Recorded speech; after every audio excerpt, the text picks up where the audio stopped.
ഈ ഓജ ബോർഡ് ശരിക്കും അത് പ്രൊനൗൺസ് ചെയ്യുന്നത് വീജ ബോർഡ് എന്നാണ്. വീജ വീജ എന്ന് പറഞ്ഞ രണ്ടും ഫ്രഞ്ച് ജർമ്മൻ പദങ്ങളുടെ കോമ്പിനേഷൻ. അത് യെസ് യെസ് എന്നാണ് അതിന്റെ ട്രാൻസ്ലേഷൻ.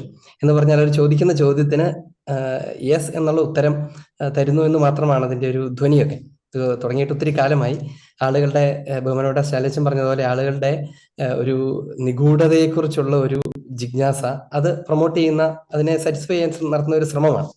ഇതെന്തുകൊണ്ടാണ് വളരെ ഗൗരവമായ പ്രത്യാഘാതങ്ങൾ ഉണ്ടാക്കുന്നത് എന്നത് രണ്ട് വഴികളിലൂടെ നമ്മൾ ചിന്തിക്കേണ്ടതുണ്ട്. ഒന്നാമത്തെ കാര്യം, അച്ഛൻ എന്നെ കുറിച്ചൊന്ന് ചെറുതായിട്ട് പറഞ്ഞായിരുന്നു.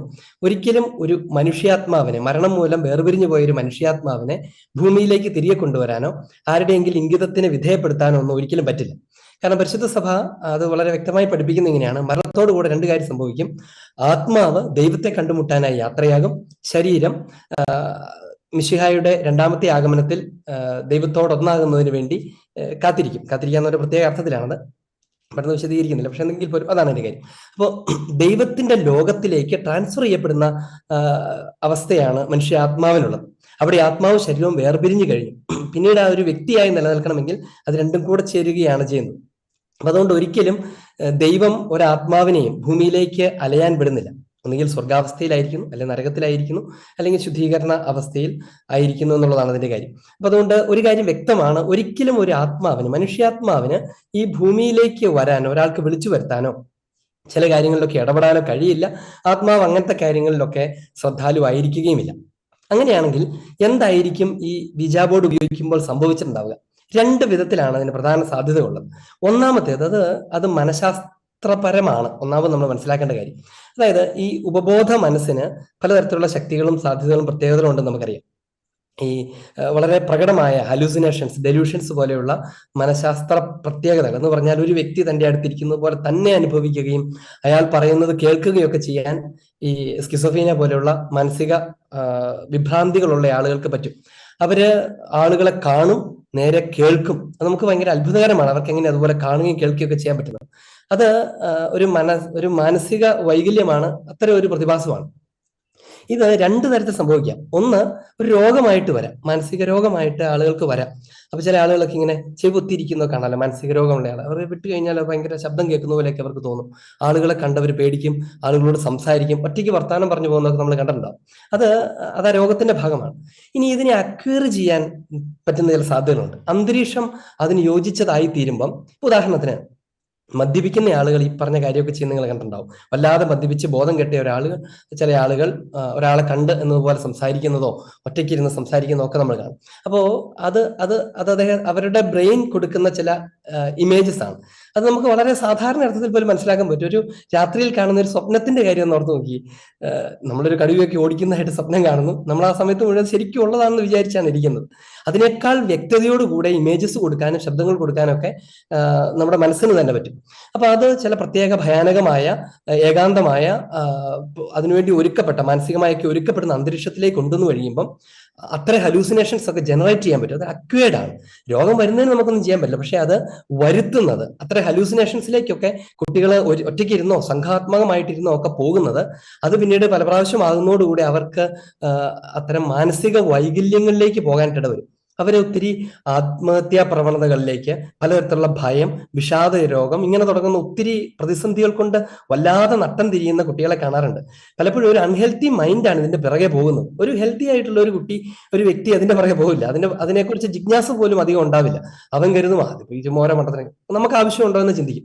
എന്നാൽ എന്തെങ്കിലുമൊക്കെ ദൗർബല്യമുള്ള, വൈകല്യമുള്ള, ബലമില്ലാത്ത മനസ്സിന്റെ ഉടമകൾക്ക്, പ്രത്യേകിച്ച് പാസ്റ്റ് എക്സ്പീരിയൻസ് വളരെ നെഗറ്റീവ് ആയിട്ടുള്ള ആളുകൾക്ക്, ചില നിഗൂഢമായ ഭയം പ്രവേശിച്ചിട്ടുള്ള ആളുകൾക്ക് ഇതിന്റെ പുറകെ പോകാനുള്ള ഒരു ടെൻഡൻസി ഉണ്ട്. അവരതിന്റെ പുറകെ പോവുകയും അതിന്റെ ആഫ്റ്റർ എഫക്ട്സ് ഒക്കെ വല്ലാതെ അനുഭവിക്കുകയും ചെയ്യും. അതുകൊണ്ടാണ് നമ്മുടെ കുട്ടികളെ വളരെ ഗൗരവമായി നമ്മൾ ഇതിന് തടയണം. ഇല്ലെങ്കിൽ അവരൊക്കെ പലതരത്തിലുള്ള മാനസിക വൈകല്യങ്ങളോ ചില വിഭ്രാന്തികൾക്കോ ഒക്കെ അടിമപ്പെടുന്ന ആളുകളായിട്ട് മാറും. അപ്പൊ അതാണ് അതിന്റെ ഒന്നാമത്തെ ഒരു വശം. രണ്ടാമത്തെ വശം കുറെ കൂടെ സ്പിരിച്വൽ ആണ്. ഇത്തരം അനുഭവങ്ങൾ ഒന്ന് മനഃശാസ്ത്രപരമായി മാനസികമായി ഉണ്ടാകാമെങ്കിൽ രണ്ടാമത് അത് പൈശാചികമായി ഉണ്ടാകാം. അതിനെക്കുറിച്ചാണ് നമ്മുടെ സ്റ്റാൻലിച്ചൻ വളരെ വിശദമായി സംസാരിച്ചത്. പൈശാചികമായി തന്നെ ഉണ്ടാകാം. അത്തരം സാത്താൻ സേവാ സംഘങ്ങൾ അവർ പ്രൊമോട്ട് ചെയ്യുന്ന, അവരൊരു വരുമാന മാർഗമായിട്ട് പ്രൊമോട്ട് ചെയ്യുന്ന കാര്യങ്ങളൊക്കെയാണ് ഇത്തരം ബോർഡുകൾ, അത്തരം ടൂൾസ്, ഗെയിം മെറ്റീരിയൽസ് ഒക്കെ വലുതായി വിൽക്കുന്ന ഒരു ഇന്റർനാഷണൽ മാർക്കറ്റ് തന്നെയുണ്ട്. അതുവഴിയൊക്കെ ആളുകളെ പതുക്കെ പതുക്കെ സാത്താൻ സേവയിലേക്കും അത്തരം ചിന്തകളിലേക്ക് കൊണ്ടുവരാമെന്ന് അവര് കരുതുകയും ചെയ്യുന്നുണ്ട്. അപ്പൊ അതിന്റെയൊക്കെ ഒരു പശ്ചാത്തലം ഇതിനകത്തുണ്ട്. പിന്നെ പ്രത്യേകമായും ഇത്തരം വസ്തുക്കളൊക്കെ ഉണ്ടാക്കുകയും വിറ്റഴിക്കുകയൊക്കെ ചെയ്യുന്നവരുടെയൊക്കെ പുറകിലുള്ള ഇത്തരം സ്വാധീനങ്ങൾ ഒക്കെ ആളുകളെ ബാധിക്കുകയും ചെയ്യും. പലപ്പോഴും വെറുതെ ഒരു നോർമൽ ഫിയർ ആയിട്ടാണ് ആരംഭിക്കുന്നതെങ്കിൽ പോലും അത്തരം ദൈവീകമല്ലാത്ത ഭയങ്ങളിലൂടെയൊക്കെ പൈശാചിക ചിന്തകളോ അത്തരം തോന്നലുകളോ ഒക്കെ ആദ്യം ആരംഭിച്ച് പിന്നീട് അത് ഭയങ്കര ശക്തമായ അനുഭവങ്ങളായി മാറി ചിലപ്പോഴൊക്കെ ഡെലിവറൻസ് പോലും ആവശ്യമായി വരുന്ന തരത്തിലുള്ള പൊസഷൻസിലേക്കൊക്കെ വ്യക്തികൾ അത്തരം ആളുകളൊക്കെ പോകാറുണ്ട്. ഒന്നാമതൊരു ദുർബല മനസ്കരാണ്. അതിന്റെ എന്ന് പറഞ്ഞാൽ വില്ലിനൊക്കെ തന്റെ ശരീരത്തിന്റെ കാഴ്ചപ്പാടുകളുടെ മേൽ വില്ലിന് അത്ര ബലമില്ലാത്തവരാണ്.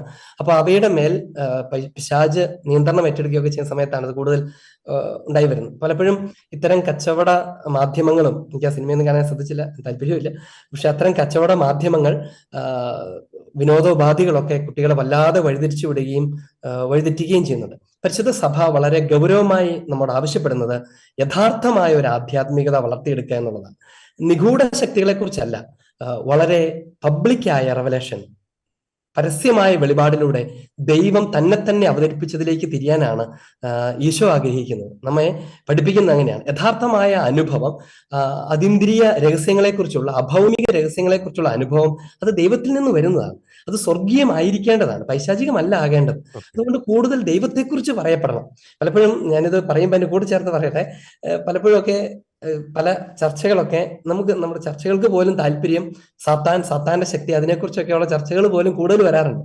അങ്ങനെ പ്രൊമോട്ട് ചെയ്യേണ്ട ആവശ്യം പോലും. ദൈവത്തെക്കുറിച്ച് കൂടുതൽ പറയാനും ദൈവീക കാര്യങ്ങൾ നൽകുന്ന ആന്തരികമായ തൃപ്തിയെക്കുറിച്ചും അത് നൽകുന്ന വളർച്ചയെക്കുറിച്ചും അതൊരു മനുഷ്യന് നൽകുന്ന സ്വർഗീയ ജീവിത അനുഭവത്തെക്കുറിച്ചും ഒക്കെ പഠിപ്പിക്കാൻ നമ്മൾ അധ്വാനിക്കണം. സത്യത്തിൽ അങ്ങനെയും കൂടെ ചെയ്തിട്ടാണ് നമ്മൾ ഇത്തരം തിന്മകളെ മാറ്റിവിടേണ്ടതെന്നാണ് പറയാവുന്നത്. ഞാൻ എന്റെ ഓക്കെ അച്ഛാ. ഒപ്പം തന്നെ അച്ഛാ, ഈ അവസ്ഥകളിലൂടെ കടന്നു പോകുന്നവരുടെ ഒരു മാനസികമായിട്ടുള്ള ഒരു ഇമ്പാക്റ്റ്, അത്തരത്തിൽ എന്തെങ്കിലും ഒരു അനുഭവം അച്ഛന്റെ ശ്രദ്ധയിൽ പെട്ടിട്ടുണ്ടോ? ഒപ്പം രണ്ട് ചോദ്യം കൂടി ഇതുമായിട്ട് ബന്ധപ്പെട്ട, എനിക്ക് തോന്നി നമ്മുടെ ഈ പാനലിൽ ഇരിക്കുന്ന ആരും തന്നെ ഈ ഒരു ഇത്തരം നിഗൂഢമായ കളിയിൽ ഏർപ്പെട്ടിട്ടില്ല. പക്ഷേ പലരും സാമൂഹ്യ മാധ്യമങ്ങളിലൂടെയൊക്കെ പങ്കുവെക്കുന്ന ചില ഇത് കളിച്ചവർ അവകാശപ്പെടുന്ന ചില കാര്യങ്ങളുണ്ട്. ഈ ഇത് കളിക്കുമ്പോൾ കോയിൻ തന്നെ അങ്ങോട്ട് നീങ്ങുന്നു. ഒപ്പം തന്നെ ചിലർ കൃത്യമായി പറയാറുണ്ട്, ഈ ക്രിസ്തീയമായ സിംബലുകൾ, ഇപ്പോൾ കൊന്ത, അങ്ങനത്തെ കാര്യങ്ങളൊന്നും ധരിച്ച് ഇത്തരം കളികളിൽ ഏർപ്പെടാറില്ല. അത്തരം അവകാശവാദങ്ങളെ കുറിച്ച് അച്ഛൻ എന്താണ് പറയാനുള്ളത്? ഒന്നാമത് ഇത്തരം അങ്ങനെ ആളുകളെ കുറച്ചുപേരെയൊക്കെ ഞാൻ കണ്ടിട്ടുണ്ട്.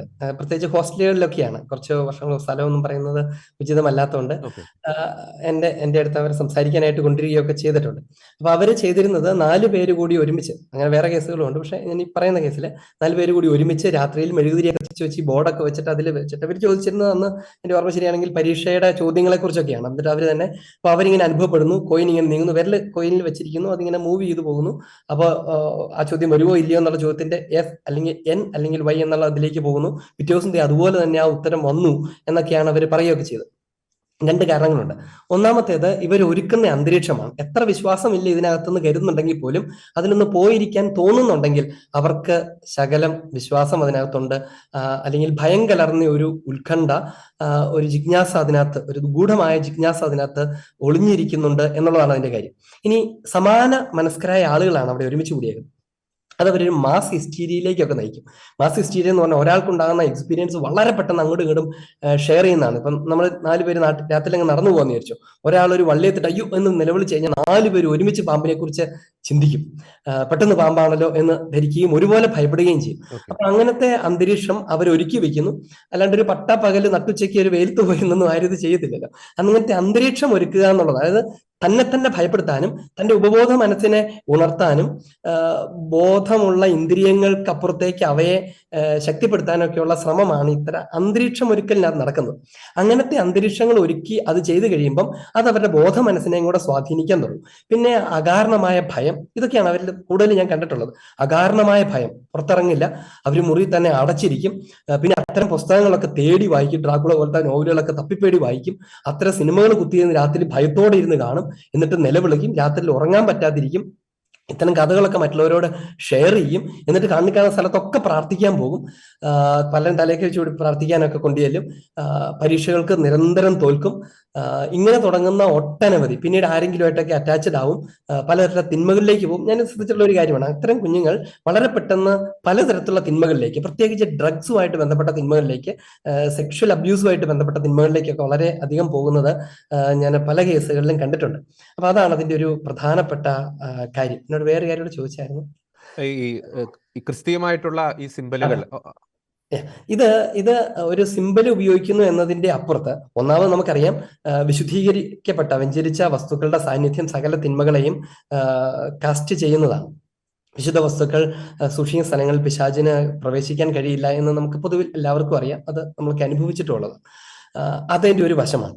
രണ്ടാമത്തെ പ്രധാനപ്പെട്ട വശം, അത് അവരിൽ തന്നെ ഉണ്ടാക്കുന്ന ഒരു വിചാരം കൂടിയുണ്ട്. എന്ന് പറഞ്ഞാൽ, ഇപ്പൊ ആ ആളോട് ചുമ്മാ ഒരു പെൻസിൽ കൊടുത്തിട്ട്, പേന കൊടുത്തിട്ട്, ഇത് വെഞ്ചരിച്ച വസ്തുവാണ്, ഇത് വെച്ചാൽ പിശാചു വരില്ല, നിന്റെ ഓജോബോർഡ് വർക്കൗട്ട് ആവില്ല എന്ന് പറഞ്ഞ് കൊടുത്താൽ, അതവിടെ വെച്ചാൽ അവർക്കത് വർക്കൗട്ട് ആവത്തില്ല. കാരണം അത് അവരുടെ മൈൻഡ് കൊടുക്കുന്ന ഒരു സജഷനും കൂടെ കൂടിയാണ്. അപ്പൊ ഇത് രണ്ടും അതിനകത്തുണ്ട്. സ്വാഭാവികമായി പൈശാചിക സാന്നിധ്യം ഉണ്ടെങ്കിൽ, പ്രത്യേകിച്ച് മറ്റു തിന്മകളൊക്കെ ആയിട്ട് കലർന്നാണ് ഇവർ ചെയ്യാൻ ശ്രമിക്കുന്നതെങ്കിൽ, അത് ഉറപ്പായിട്ടും ഈ അവരുടെ മേൽ പിശാചിന്റെ നിയന്ത്രണം വരുത്താൻ ഇടവരുത്തും.